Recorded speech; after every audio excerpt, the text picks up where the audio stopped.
Muy bien, habíamos anunciado la presencia de nuestro siguiente invitado, el doctor Luis Lamas Puccio, abogado penalista. Está con nosotros ya. Le agradecemos, por supuesto, su presencia en el programa. Ha sido saludable. Muy buenas noches, gracias por acompañarnos. Hola, ¿Ha sido saludable finalmente que se restituya esta figura? ¿Era necesario que el Congreso haga lo que hizo? Sí, por supuesto, pero todavía no está finiquitado el tema. ¿Qué ha pasado? Porque eso tiene que ser otra vez, entiendo yo, aprobado por el Ejecutivo. Pero es una aprobación por insistencia ya. Claro, pero de todas maneras espero que eso sea así. Y lo que sale a relucir es la forma dilatada, cómo se ha manejado el tema, desde la misma modificación de la norma procesal, la actitud que asumió el Ejecutivo cuando se convirtió en autógrafa, el informe que emitió el Ejecutivo, que no estaba dentro de sus prerrogativas porque quien legisla es el Parlamento, el tiempo que se duró y este debate que en última instancia tuvo que materializarse porque ya el hecho era insostenible respecto a la presión de la opinión pública, pero no es un tema propiamente legal. No es un tema de descripción de la norma procesal penal, porque en última instancia quien define la detención preliminar es un juez. ¿Y por qué no termina de estar claro eso? ¿Y por qué ha supuesto un enfrentamiento con la Fiscalía y el cargamontón a la Fiscalía? Si la Fiscalía siempre dice, un momento, yo pido lo que quiera, pero es un juez el que decide si me lo da o no. Él meritúa. La Fiscalía puede tener muchas pretensiones, pero para eso hay un juez de control, un juez de tutela, que efectivamente el pedido reúne las exigencias mínimas necesarias en términos de elementos de convicción, la fortaleza del pedido para una detención de contenido preliminar, y no es el fiscal el que decide, sino es el juez. Tanto es así que ha habido casos en los que una instancia superior revocó lo que decidió un juez de tutela respecto a una detención preliminar.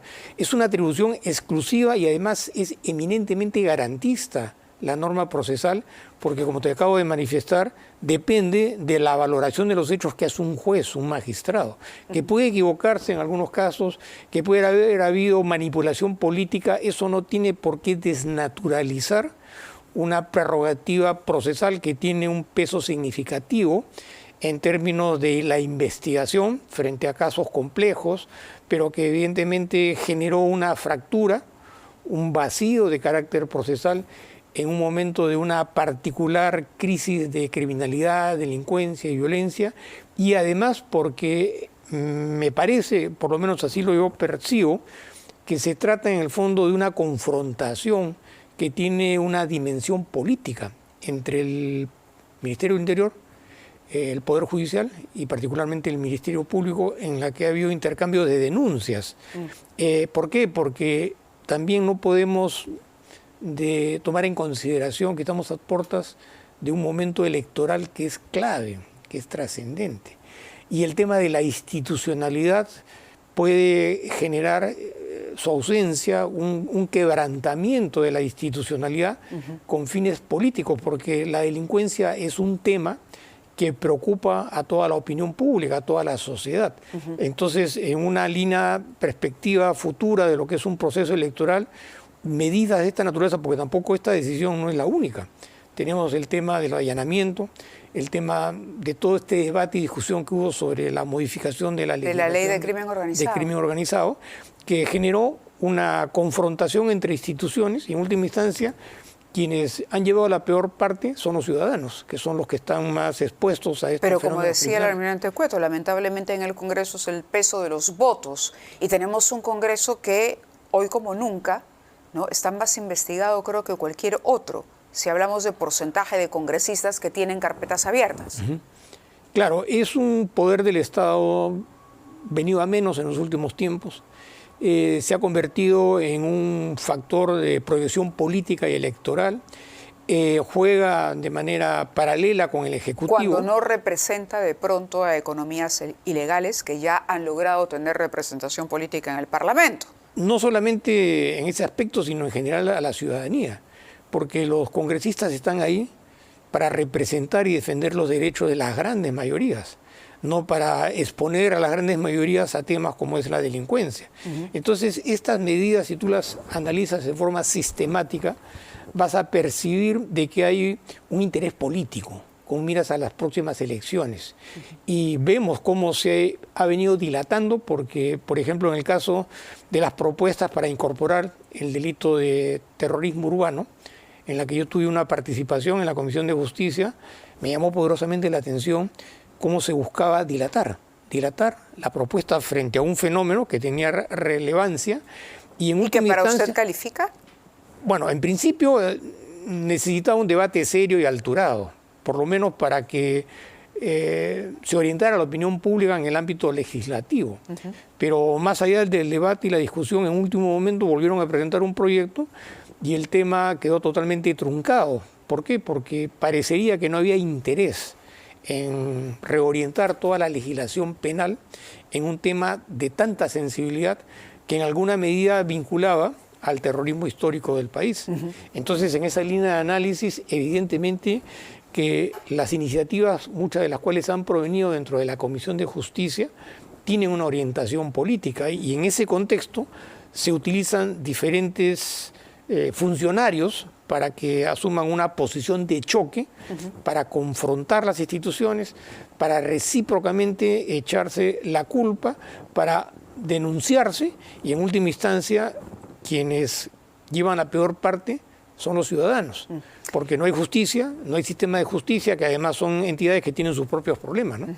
El día de hoy ha trascendido información, esto en otro tema, una ex asistenta de la presidenta Dina Boluarte, de acuerdo al semanario Gil Liberan en sus 13, y luego también a una información que ha publicado el diario La República para demostrar la cercanía de esta persona con la presidenta Dina Boluarte, habría revelado a través de una conversación telefónica o de un registro de audio que la presidenta habría adulterado la historia clínica en su operación a la nariz, con lo cual quedaría revelado, digamos, si uno se apega a la versión que ha trascendido, que la presidenta se sometió a varias, no solamente a una, sino a varias cirugías, pero que hubo un intento incluso por ocultar la historia clínica.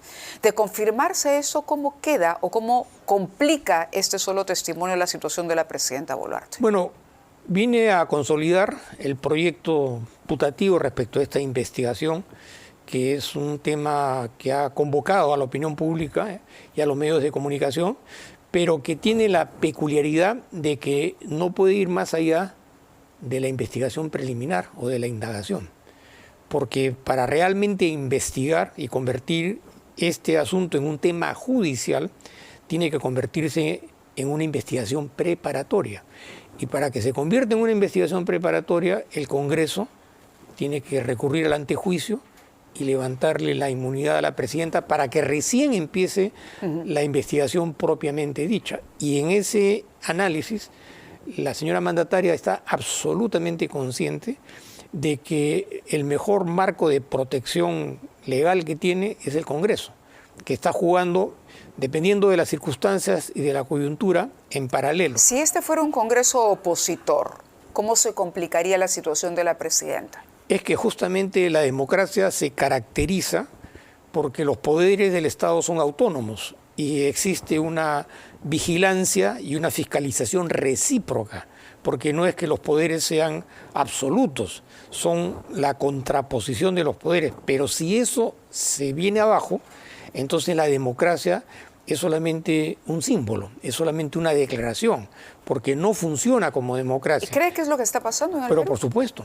Pero la pregunta es interesante cuando lo pongo en la situación de qué pasaría si la presidenta no contara con este respaldo de algunas bancadas aliadas y se descubre finalmente que ella miente, sobre todo porque ha tenido un pronunciamiento público, se ha dirigido al país, ha negado que sea una cirugía estética, ha dicho que era un tema respiratorio, es una declaración que está grabada, que ha sido pública. De corroborarse esta información de que ni siquiera fue el médico que se supone fue, sino fue otro, ¿no? Y que ella trató de intervenir y de, eliminar la historia clínica que podía ponerla en esta situación y que se conociera la verdad, ¿cuál sería la situación de la presidenta con un Congreso que le fuera adverso? La presidenta es la máxima representación de la autoridad, de la gestión, de la ética y de la transparencia para un país. Es la imagen que todos nos imaginamos de una persona que está en un estatus superior. Entre otras palabras, no puede mentir, porque si ella miente, está... ¿Encajaría en la incapacidad moral? Pero por supuesto. Eso es lo que te iba a decir justamente. Sí, claro, estaba tratando de... Me adelanté. Es decir, fácilmente podría esto propiciar con un Congreso adverso una vacancia presidencial. Un Congreso realmente alturado, claro, de probarse, por democrático, supuesto, ¿no? sí. Porque incluso en el procedimiento constitucional de incapacidad moral no se verifica si ha habido o no una responsabilidad de contenido penal, porque esto le corresponde a la Corte Suprema de Justicia. Lo que se valora es el sentido de la eticidad en el ejercicio de la labor presidencial, justamente por las razones que te estoy manifestando. Entonces, ese hecho y otros más, hace rato que hubieran podido generar una vacancia por incapacidad moral. Y sabemos que eso es un tema político, es un tema que se negocia políticamente y aporta justamente a un proceso electoral como parte de varios proyectos políticos que están encaminados. Evidentemente que eso no conviene. Entonces, en apariencia hay una disparidad o una autonomía entre el Ejecutivo y el Parlamento, pero eso es de la boca para afuera.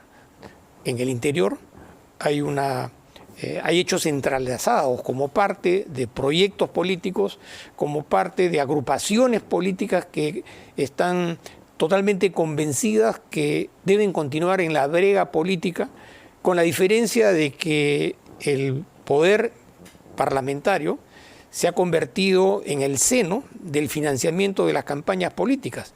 Y eso tiene directa repercusión en cuanto a la forma y la calidad de la actividad parlamentaria. Entonces, si lo vemos de manera sistemática, hay una equiparación de intereses recíprocos, aparte de otros que también piensan como agrupaciones políticas que pueden sacarle provecho a esta disyuntiva, y cada uno en última instancia juega de acuerdo a sus propios intereses, pero lo que está en tela de juicio es si existe o no existe realmente una verdadera democracia, es decir, aquellos que están ejerciendo la labor de parlamentarios están ahí para defender los intereses de las grandes mayorías. No sé si escuchó la entrevista con el almirante Cueto. En parte escuché. Él decía que, por supuesto, que él ha defendido esta norma que finalmente cuestionó y consideró sirvió para que la Fiscalía presentara una denuncia contra un grupo de congresistas porque era una norma